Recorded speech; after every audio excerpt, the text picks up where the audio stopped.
That Fresh Morning. That Fresh Morning. Avec Gina ce matin, on parle de violence de genre, c'est ça? On parle de violence basée sur le genre.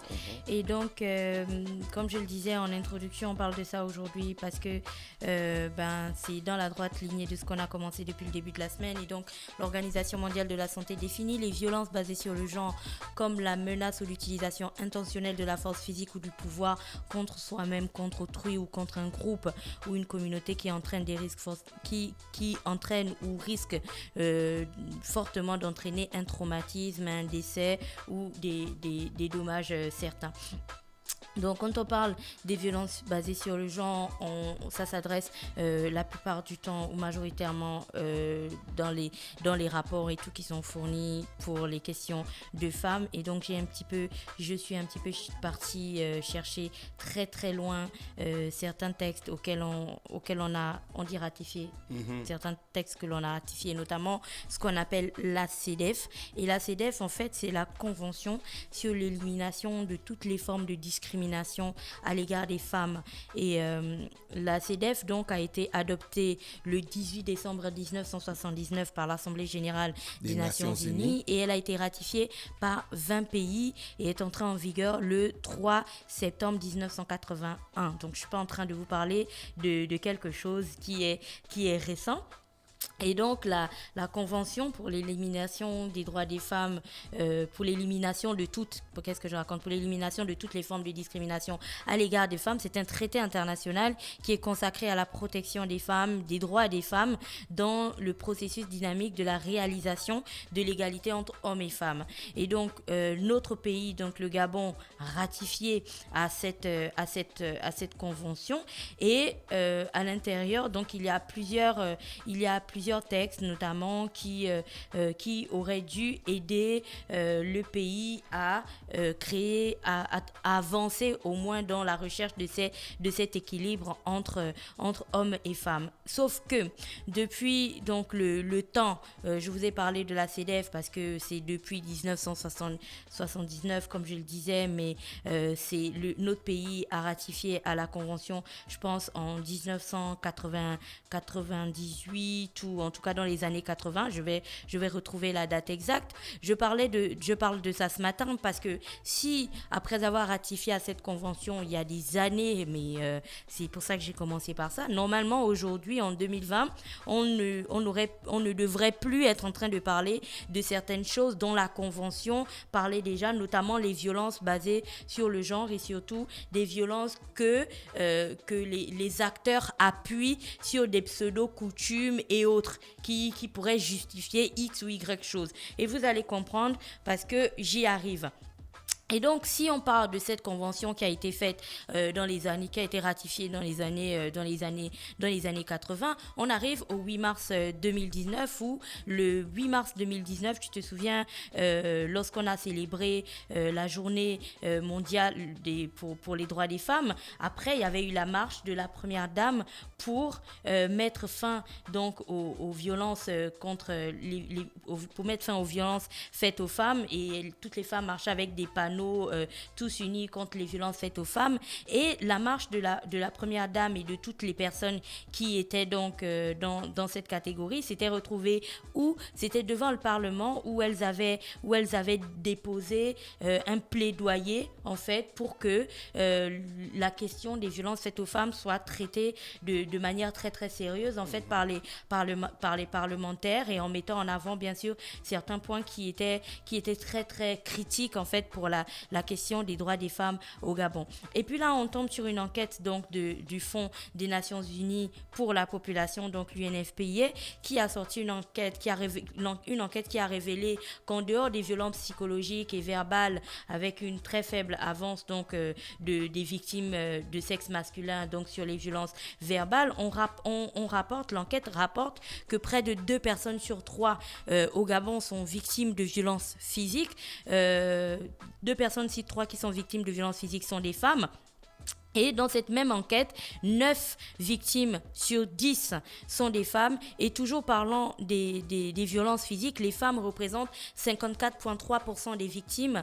Dans la même lignée, on parle des violences économiques et sexuelles où plus de 4 victimes sur 5 sont des femmes et plus de 9 victimes sur 10 sont encore des femmes. Donc quand on parle de la question des femmes au Gabon, parce que quand on fait souvent des rubriques et on dit que c'est vraiment un point qui prend de l'ampleur chez nous, on le demande toujours, ouais, mais sur quel texte? Là, vous avez des chiffres qui sont tirés de l'enquête de l'UNFPA, donc qu'ils avaient initié sur la question de la violence faite aux femmes au Gabon. Et donc, on comprend que la question de la violence, lorsqu'on parle de ça au Gabon, ce n'est pas une question que l'on aborde parce que c'est une question tendance ou quoi que ce soit.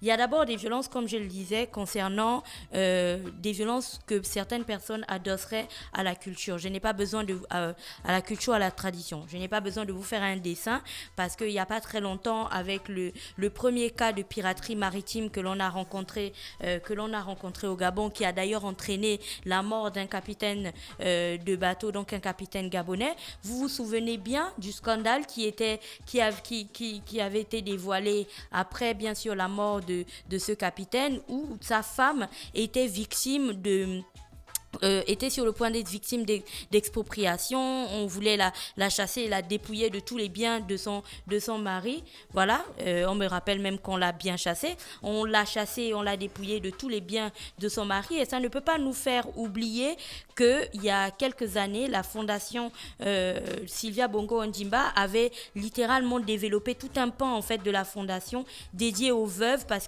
et d'ailleurs il y a une journée internationale qui a été initiée sur proposition de la première dame du Gabon pour bien sûr protéger, pour parler des questions de violence en fait faites aux veuves et aux orphelins. C'est pour vous dire que parfois en fait dans notre pays, et ça malgré le fait qu'on ait cette initiative de la première dame pour soutenir les veuves et les orphelins, malgré le fait qu'il y ait cette journée internationale qui a permis de mettre en lumière une situation qui était un petit peu timide et cachée ces dernières années, le phénomène continue, parce que le cas de cette dame dont je venais de vous parler s'est déroulé, on était en janvier 2020. Donc je ne suis pas en train de vous parler d'une situation... Non, c'était pas en janvier 2020. C'était un petit peu avant, c'est ça, Dafresh. Le cas du... C'est pas grave. Le cas du pilote, je pense que c'était un petit 2020, peu avant. Non. C'était un petit peu avant janvier 2020. C'était en décembre. C'est pour vous rappeler. Novembre, je crois. Voilà, c'est pour vous rappeler que ces questions, même lorsqu'on a l'impression qu'on avance en fait dans la procédure, en réalité, on n'avance pas véritablement parce que c'est quand même des situations qui restent très ancrées en fait dans la manière de fonctionner des gens. Donc on laisse la question de l'expropriation des femmes et de la maltraitance ou des violences faites aux veuves et ce genre de choses. Et on va arriver à la question des violences sexuelles sur les mineurs. Et là encore, je n'ai pas besoin de vous faire un dessin parce que si vous vous souvenez, il y a quelques semaines, on avait parlé de cette question, notamment avec la première session criminelle qui rappelait que plus de la moitié des cas qui étaient traités concernaient des cas de viol sur mineurs, et les cas de viol sur mineurs sont monnaie courante au Gabon. Il ne se passe pas un seul jour sans qu'on apprenne qu'à tel endroit ou à tel autre endroit, il y a une mineure qui aurait été violée par son frère, son oncle, son cousin, son père ou je ne sais pas, ou même parfois son pasteur. Enfin, on se souvient bien du drame de la jeune fille violée, tuée par le pasteur et ensuite enterrée quelque part. Donc, on n'est pas dans un pays où, lorsqu'on est en train de parler de certaines situations, c'est vraiment parce qu'on veut coller à ce qui se passe à l'international. On vous parle véritablement de ce qui se passe au Gabon, parce que au Gabon encore, pourquoi je colle cette question de viol sur mineur avec la question de la tradition ou des coutumes? Parce que deux choses. Premièrement, il y a encore des personnes qui pensent, tu sais, mon oncle ou mon grand-père, lorsqu'il me verrait, il dirait que je suis sa femme. Donc dans la tradition, sauf qu'il y a certaines personnes qui prennent le « tu es ma femme », mais vraiment de manière très très poussée en en usant de cette expression ou de cette position-là pour parfois procéder à des attouchements sur mineurs. Et pourquoi est-ce que je parle encore de tradition et de coutume? Parce que bien trop souvent, la question des violences sexuelles sur les mineurs au Gabon, c'est une question que les familles, il y a encore plusieurs familles au Gabon qui font ça, qui pensent que c'est des sujets qui devraient être traités en fait dans le secret de la famille. On devrait traiter ça entre nous et rappeler l'oncle ou le tonton ou le grand frère à l'ordre. Et bien trop souvent, les personnes qui sont victimes de viol ne sont pas, les violeurs ne sont pas dénoncés, ils ne sont pas présentés devant la justice parce qu'on est encore avec une population qui pense que ce genre de questions peut être traité de manière totalement secrète et familiale, enfin entre nous, à l'amiable, comme on dirait de manière un petit peu plus technique. Donc on laisse la question des viols aussi, faut suivre, ça en fait deux, et on arrive à la question des violences physiques tout azimut. Enfin, je veux dire tout simplement, c'est pas parce que du style je veux te violer ou ainsi de suite. Et là, si tu remarques sur les réseaux sociaux, il y a des Gabonais qui ont lancé une campagne de sensibilisation sur les violences physiques qu'ils ont appelées silencieuses. Et puis je vous rappelle aussi que l'Agence française de développement a procédé hier à comment on appelle la première session d'une exposition. Il y a une exposition sur les violences faites aux femmes au Gabon que vous pourrez voir à l'Institut français. Donc quand on parle de violences physiques au Gabon, ce n'est pas non plus parce qu'on a envie de coller à une sorte d'actualité mondiale où on dirait faut pas donner des baffes aux femmes et ce genre de choses. On n'est pas en train de parler de ça, on parle de véritables violences physiques qui parfois vont jusqu'à la mort ou qui peuvent à certains moments aller jusqu'à l'incapacité ou l'incapacité physique de la personne de se mouvoir de manière normale désormais, ou même parfois des conséquences physiques qui sont graves, qui entraînent parfois à la mort du fœtus ou du bébé parce que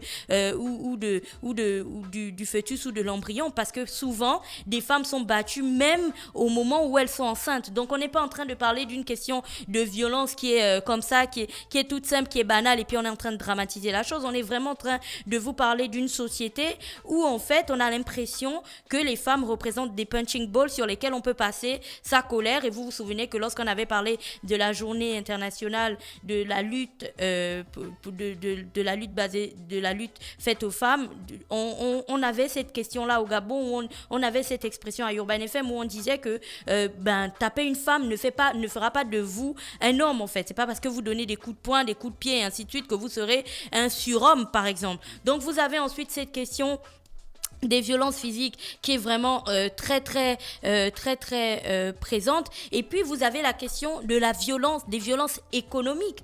Pourquoi est-ce que la question des violences économiques mérite d'être là?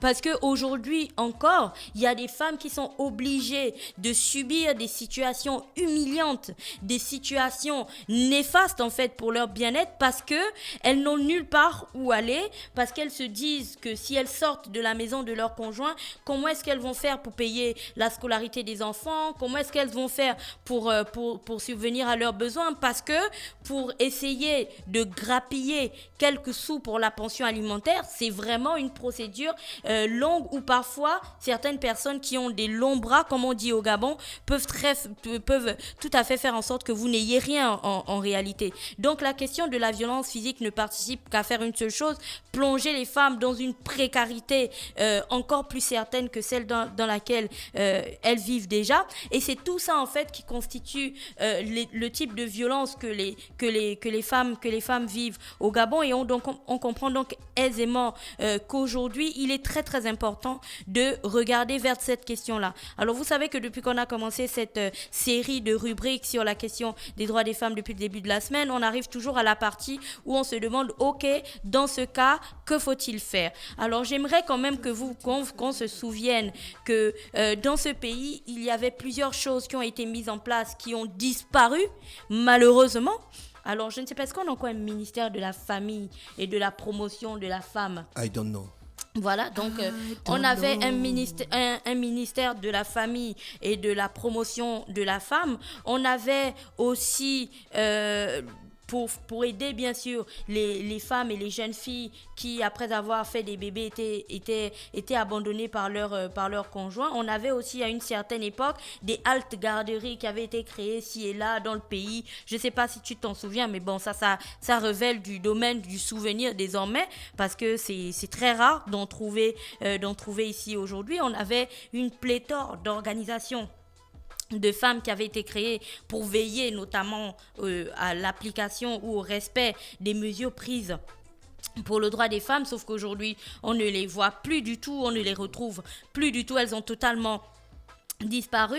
Et c'est pour ça qu'aujourd'hui, l'une des choses qui est très importante sur lesquelles il faut travailler, c'est, comme on le disait hier, c'est premièrement la sensibilisation. Alors, une des choses que j'ai retenues dans ce rapport de la CEDEF, donc la convention, vous vous souvenez, pour l'élimination des violences et tout ça dont je parlais tout à l'heure. L'une des choses que j'ai retenues, c'est la sensibilisation. Alors, tous les pays qui ont ratifié à cette convention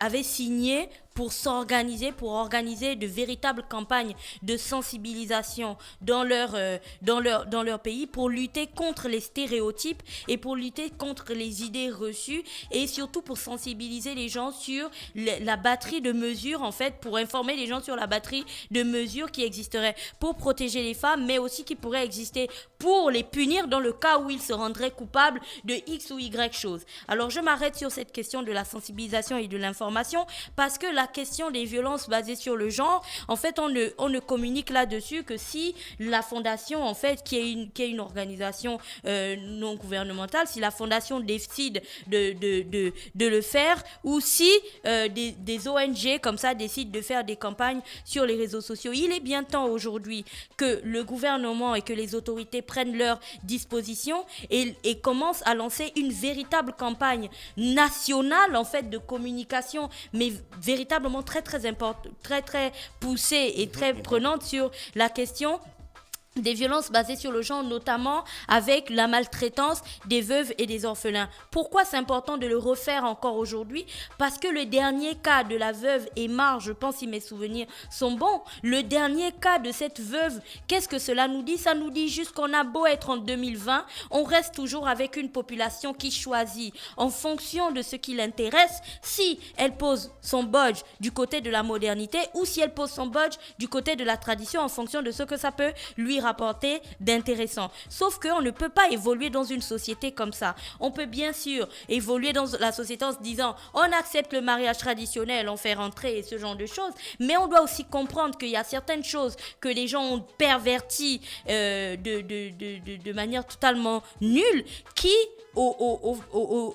ne nous grandissent pas, en fait, ne nous font véritablement pas avancer. Et la question de la maltraitance, de l'expropriation des veuves, de la violence faite aux veuves et aux orphelins, c'est vraiment une question que les autorités doivent véritablement prendre à bras le corps. Alors, au-delà de la formation, donc comme je le disais, aussi bien la formation l'information et la sensibilisation, ça doit aussi concerner les jeunes filles et les jeunes, en fait, en général, en ce qui concerne la question des violences sexuelles. C'est qu'aujourd'hui, lorsqu'une jeune fille qui a 12 ans, qui a 14 ans, est agressée sexuellement par une personne qui a une relation hiérarchique avec elle dans la maison, qu'est-ce qu'elle peut faire lorsque sa famille, ses parents, ses oncles, ses tantes et même son père ou sa mère décident de régler cette question-là de manière totalement familiale et de manière totalement secrète, sans décider d'envoyer son bourreau en prison. À ce moment précis, que prévoit la loi, que prévoit l'État gabonais, et ce sont ces mesures-là, en fait, que nous aimerions voir de manière beaucoup plus concrète. En ce qui concerne les violences économiques, on a beaucoup parlé ces derniers temps de renforcement ou d'aide aux activités génératrices de revenus et ce genre de choses, mais le seul espace au Gabon, la seule organisation au Gabon qui peut encore accueillir des femmes lorsqu'elles sont victimes de violences violences physiques, de violences sexuelles ou autres lorsqu'elles décident de partir de leur domicile et autres. Cette organisation s'appelle Cris de Femmes. C'est une organisation non gouvernementale qui n'a rien à voir avec l'État gabonais, qui n'a pas été créée par un ministère ou quoi que ce soit. Alors aujourd'hui, pourquoi il n'y a pas de véritable prise en compte de cette question quand vous savez qu'il y a des femmes qui restent dans leur maison jusqu'à ce que mort s'en suive parce qu'elles protègent leurs enfants ou alors elles protègent l'avenir de leurs enfants parce qu'elles n'ont aucun autre endroit où aller. Dans d'autres pays, il y a des refuges en fait, des lieux que l'État a créés, des lieux qu'ils ont mis en place qui servent d'espace de transition lorsqu'une femme part d'un espace qui était hyper dangereux pour sa santé physique et qu'elle commence et qu'elle veut en fait redémarrer sa vie, elle peut faire une halte à ce refuge, elle peut y passer 1 mois, 2 mois, 3 mois avant de pouvoir redémarrer sa vie lorsqu'elle a trouvé une activité économique qui peut lui rapporter de l'argent. Est-ce que ce genre d'espace existe au Gabon?